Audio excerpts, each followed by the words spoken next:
But either way, the higher is the PE type ratio, the less desirable is the firm, assuming growth differentials after the horizon of an analysis are not big. So when I say it's going to take you 13 years to get your investment, do not take that literally. It's like a euphemism, because technically I'm not calculating a payback period. I could, but I'm not, because I don't want to assume anything after 5 years. If I made assumptions about what would happen after 5 years, I could make a payback type calculation, but I don't want to speculate on things. Or I could simply say after 5 years, they're going to grow at the expected rate of the economy. But it doesn't change the analysis. Either way, the differentials are from the first 5 years. But on the other hand, for Netflix, it's going to take you about 17 years. So Disney is actually a lot more desirable. This also doesn't even think about if two companies had exactly the same price-earnings ratio. Would you have a reason to pick one over the other? Which one, Ethan? No. Suppose I told you that they have exactly the same 5-year forward PE. And as the euphemism goes from Godfather, I made you an offer you couldn't refuse, hence we're going to pick one of them. You know what an offer you couldn't refuse is? And the Godfather fans here, that means there is a gun to your head and you have to make a choice. I'll make you an offer you can't refuse. I probably won't specify what the company's worth. No, I'm asking you to make a choice. This is a mafia movie. You don't do analyze. I said Disney or Netflix. Or your brain's on the paper. No, I'm asking you to make a choice. I'm asking all of you to make a choice. That is Ethan. Just pick one. Disney, okay. Anybody who wants to go Netflix? It's just your gut feeling. This is not a right or wrong question. I just want to know what you think. Huh? So I guess I'll take it. No, you don't want to guess. Just tell me what you want, what you would do if you had to pick one of them. I mean, I would probably prefer Netflix in this scenario.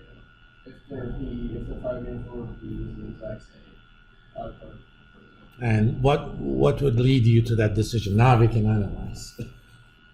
I would do it just because Disney's gotten a lot of other pressure on the news and stuff, and that's what's led their stock just dropping like a rock.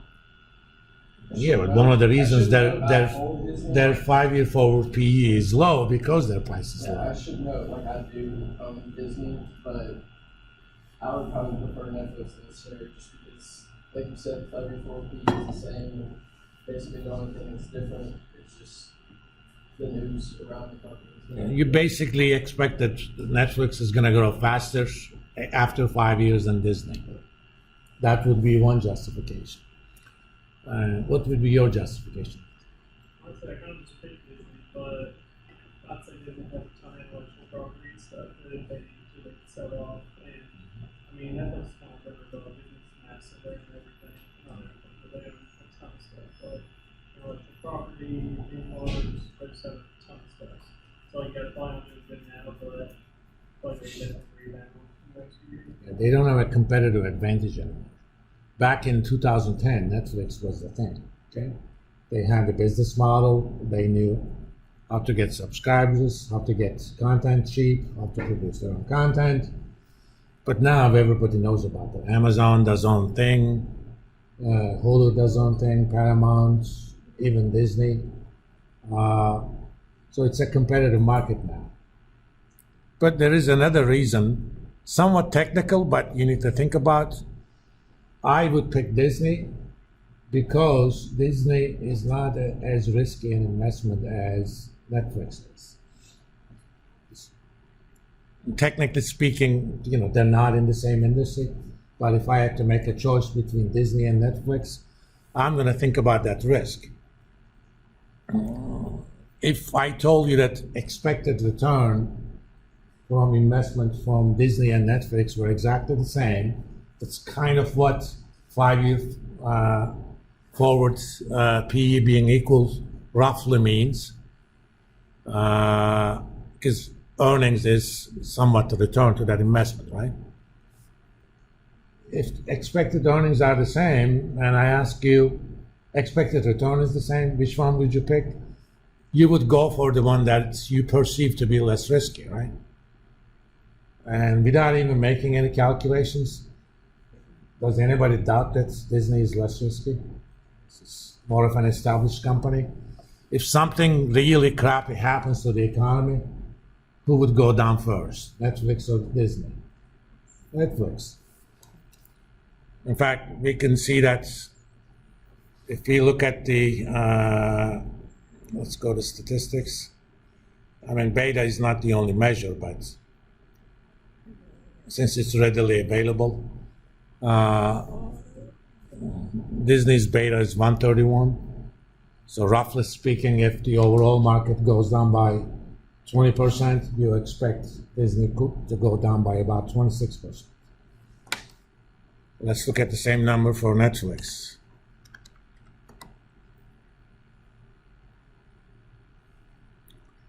It's actually a little bit less, but I actually would still consider Netflix to be more risky. One of the things beta doesn't have, and I'm not going to cover it in this class, we'll talk about it in portfolio management class next semester. Beta kind of looks at essentially overall correlation of returns with the market returns. But if I'm considering riskiness, I'm going to actually look at correlation conditional on market going down. And that probably is a lot higher for Netflix compared to compared to Disney. And I haven't made that analysis, but we could. Maybe we could do it sometime next week, because it requires some data work that I don't want to spend time on today. But that's something that you're going to consider. The reason I wanted to talk about it is kind of talk about, let's do one more input to these things. Let me see, let's put it here.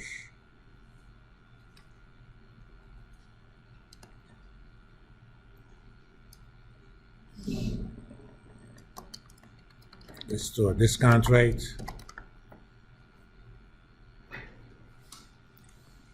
And for Disney, for Netflix, arbitrarily, I'm gonna put 10%.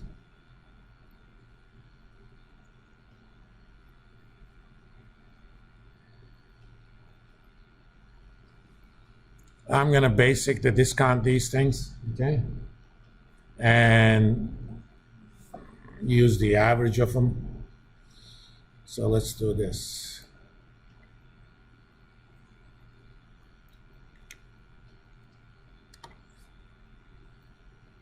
Five years forward.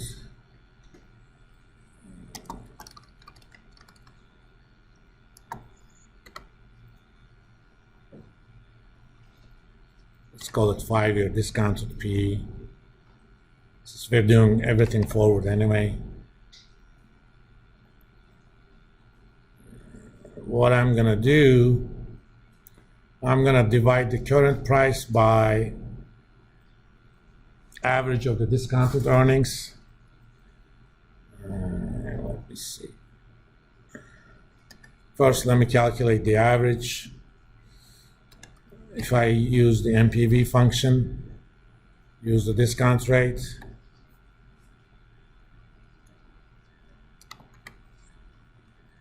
That's basically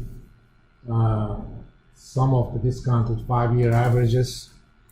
This is different from the NPV concept we have. It only calculates present value of future cash flows. Obviously, I need to divide that by 5.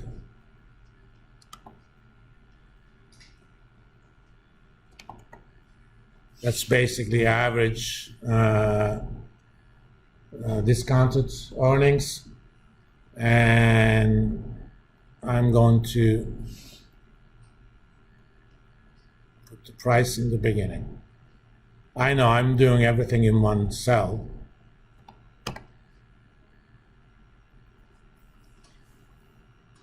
So 23, 25. Let me copy these and put it here. All right. So if their discount rates are different, that's going to make a difference in discounted PE. For example, suppose I attach a 12% discount rate to Netflix and 8% to Disney. Again, I'm doing this arbitrarily now. We're going to talk about what those numbers could be sometime next week. But I'm kind of putting the machinery together so that we can use it later. So 1633 versus 2462. Obviously, discounted PE is higher because I'm discounting future earnings. So the numerator is higher. I'm sorry, the denominator is lower.